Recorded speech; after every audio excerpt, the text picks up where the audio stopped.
আসসালামু আলাইকুম সুপ্রিয় শিক্ষার্থীরা, আজকে আমরা এসএসসি 2019 সালের বরিশাল বোর্ড সিলেট বোর্ডের 8 নম্বর প্রশ্ন সলভ করার চেষ্টা করব। এটা বরিশাল বোর্ডের 8 নম্বর প্রশ্ন। আমরা সিলেট বোর্ড তো আগে সলভ করে ফেলেছি, এটা আমাদের বরিশাল বোর্ড।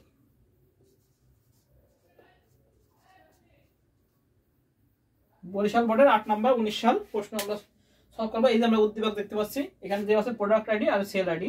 এই যে product ID, product name, unit price, employee ID, sale amount আর প্রোডাক্ট আইডি দেওয়া আছে। প্রোডাক্ট এবং সেল এটা দুটো দেওয়া আছে, এবং দেওয়া আছে কোম্পানির মালিক প্রোডাক্ট টেবিল থেকে তথ্য অনুসন্ধানের প্রথম ফিল্ডের ভিত্তিতে ডেটা এমন পদ্ধতি সাজালেন যাতে পরবর্তী নতুন পণ্য সংযোজন করলেও পুনরায় সাজাতে না হয়। তাহলে কি করেছে, এই প্রোডাক্ট আইডি এটা যে সাজাইছে, এই প্রোডাক্ট আইডি আমাদের প্রাইমারি কি। আচ্ছা, এবার বলেছে কি ক নাম্বার, কর্পোরেট ডাটাবেস কি। আচ্ছা, কি হয় কর্পোরেট ডাটাবেস কি? আমরা জানি কর্পোরেট ডাটাবেস হলো বড় ডাটাবেস, বড় বড় প্রতিষ্ঠানের জন্য একটা সফটওয়্যার। আমরা এইভাবে লিখবো যে ডাটাবেসের সাহায্যে প্রয়োজনীয় সকল তথ্য একটি সার্ভারে কম্পিউটার সার্ভারে সংরক্ষণ করা হয় এবং তা বিভিন্ন টার্মিনালে অ্যাক্সেস করার জন্য বিশেষ ধরনের সফটওয়্যার ব্যবহার করা হয়, তাকে কি বলা হয়, কর্পোরেট ডাটাবেস বলে। তা লিখবো কি ক নাম্বার, একটু বড় হয়ে যাবে, যে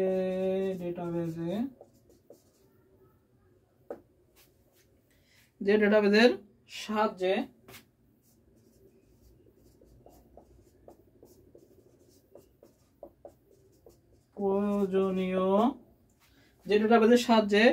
প্রয়োজনীয় সকল তথ্য একটি সার্ভারে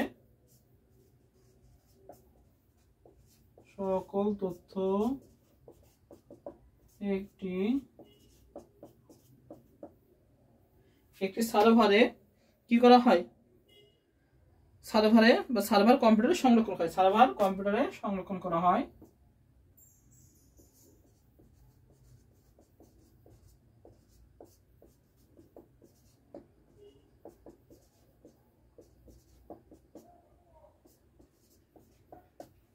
সার্ভার কম্পিউটারে সংরক্ষণ করা হয় এবং তা বিভিন্ন টার্মিনালে এবং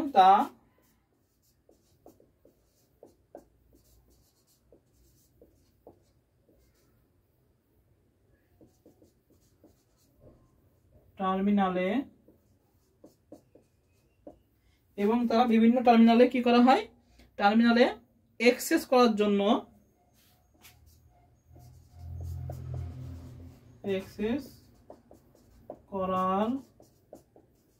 একটি বিশেষ সফটওয়্যার কি করে, অ্যাক্সেস করার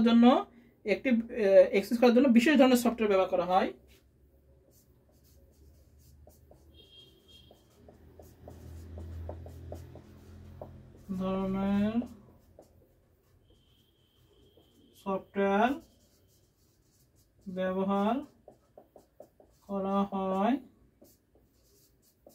তাকে কর্পোরেট ডাটাবেস বলে।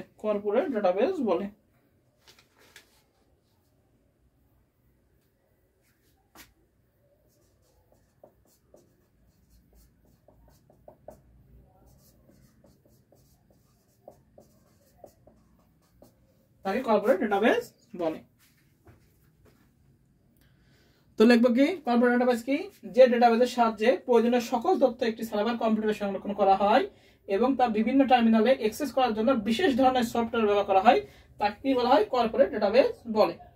আচ্ছা, ক নাম্বার গেলে খ নাম্বার কি বলছে, RDBMS এর ছবি ইনসার্ট করার জন্য কোন ডাটাটাইপ ব্যবহৃত হয় ব্যাখ্যা করো।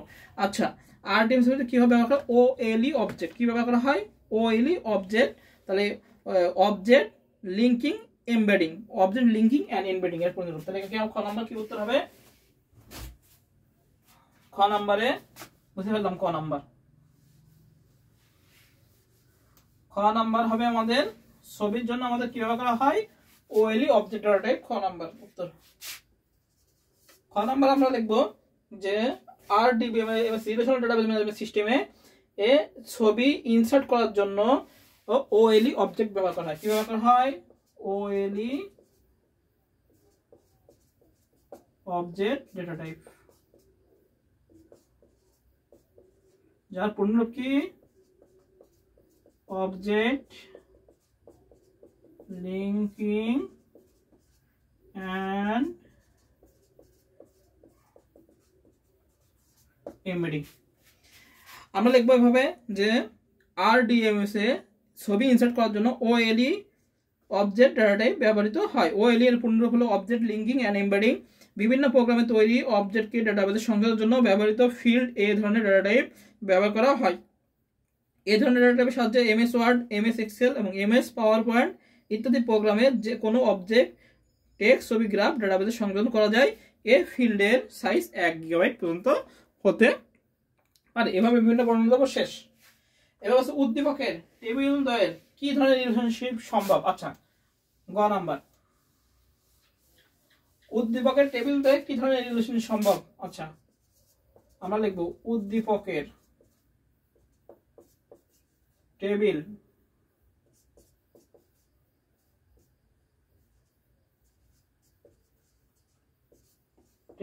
দ্বয়ের উদ্দীপকের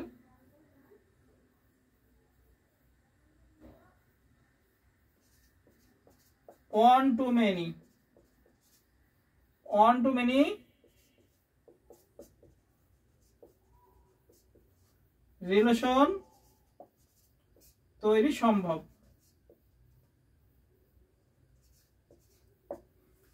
উদ্দীপকের প্রশ্ন বলছে গয়ে যে উদ্দীপকের টেবিল দ্বয়ের মধ্যে কি ধরনের রিলেশনশিপ সম্ভব। কিভাবে বুঝলাম যে 1 to many। এখন এইটা হলো প্রাইমারি কি ধরতে বলেছে, তাহলে প্রাইমারি কি হলো আমরা দেখি, এই যে 501 কয়বার আছে, 2 বার আছে। এজন্য আমাদের এটা আমাদের আকারে এভাবে রিলেশন করে দেখা দিতে হবে 1 to many। আচ্ছা, আর কে 105 থেকে, এই যে 1005 থেকে, এটা আমাদের দেখাতে হবে এভাবে 5 থেকে, এই একটা আর কত আছে 2 এই 2 আমাদের এভাবে সুন্দর করে চিত্র আঁকায় দেখাতে হবে পরীক্ষার খাতায়। উদ্দীপকের টেবিল দেয় 1 to many কেন, কারণ আমরা প্রাইমারি কি দেখবো, এখানে প্রশ্ন বলে দিয়েছে যে প্রোডাক্ট টেবিল থেকে অনুসন্ধানের প্রথম ফিল্ডের ভিত্তিতে ডেটা এমন পজিশন না, প্রথম ফিল্ড প্রোডাক্ট আইডি, এটা হলো আমাদের প্রাইমারি কি।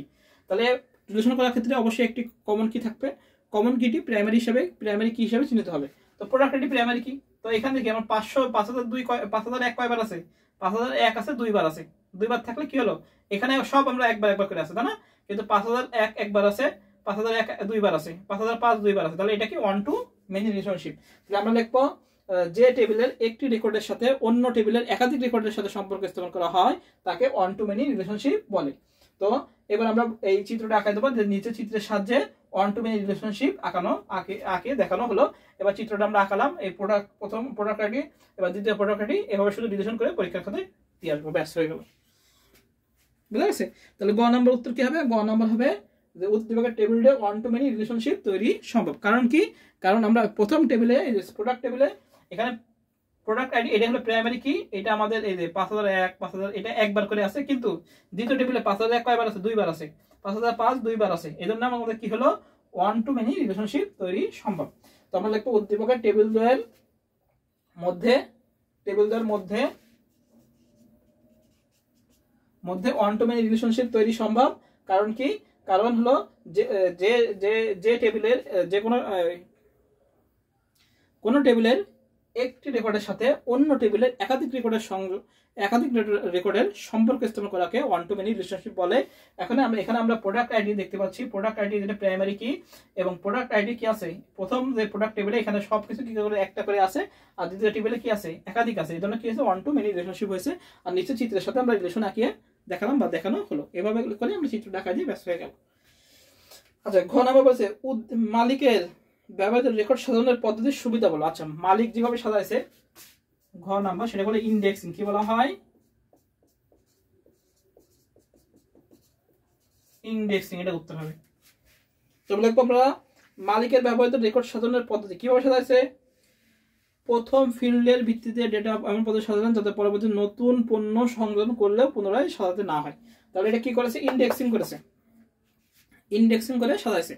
এবার ইন্ডেক্সিং এর যে সুবিধা আছে সেই সুবিধাগুলো লিখতে বলেছে। আমরা লিখবো যে উদ্দীপকে উল্লেখিত মালিক প্রোডাক্ট টেবিলের দ্বিতীয় ফিল্ড প্রোডাক্ট আইডি, প্রথম ফিল্ড আছে প্রোডাক্ট আইডি, প্রথম আইডি, যে উদ্দীপকে উল্লেখিত কোম্পানির মালিক প্রোডাক্ট টেবিলের প্রথম ফিল্ড প্রোডাক্ট আইডি অনুসন্ধানের জন্য যে পদ্ধতি ব্যবহার করেছেন তা হলো কি ইন্ডেক্সিং। এবার লিখবো ইন্ডেক্সিং সংজ্ঞা দেবো, ডাটাবেস থেকে ব্যবহারকারীরা কোনো ডেটা যাতে তাড়াতাড়ি খুঁজে বের করতে পারে সেজন্য ডেটাকে একটি বিশেষ অর্ডারে সাজিয়ে রাখা হয়, এই সাজিয়ে রাখাকেই ইন্ডেক্সিং বলে। বা লজিক্যাল অর্ডারে আমরা যদি ডেটাকে লজিক্যাল অর্ডারে সাজাই সেটাই কি আমাদের ইন্ডেক্সিং। আমরা লিখবো যে ডাটাবেজের ডেটাকে যদি লজিক আকারে আমরা সাজাই সেটাই আমাদের ইন্ডেক্সিং। আমরা বিভিন্ন সুবিধা দেবো, যে ডাটাবেজের উপর ইন্ডেক্স করা থাকলে ডেটা সহজেই খুঁজে বের করা যায়, সার্চিং ও কোয়েরি কাজের গতি বৃদ্ধি করে, একটি ফিল্ডের উপর ভিত্তি করে ইন্ডেক্সিং করলে ইন্ডেক্স আপডেট হতে অল্প সময় লাগে, ইন্ডেক্সিং এবং বিভিন্ন রকম আমরা ডিটেলের মতো বর্ণনা দেবো। ইন্ডেক্স কোনো নতুন ডাটাবেস ফাইল তৈরি করে না, এবার বলতে ডাটাবেসের বেলায় একাধিক ফিল্ডের সমন্বয়ে এক্সপ্রেশন হিসাবে ব্যবহার করা যায়। ইন্ডেক্সের যে সুবিধাগুলো আছে বইতে সুন্দর করে দেওয়া আছে, আমরা এখান থেকেও দেখে নিতে পারি বা আমরা নিজেদের মতো বানাই লিখলেও কোনো সমস্যা নেই। হ্যাঁ, তাহলে এই হলো আমাদের বরিশাল বোর্ড 2019 সালের 8 নং। সবসময় ভালো থাকি, সুস্থ থাকি, সবাইকে আসসালামু আলাইকুম।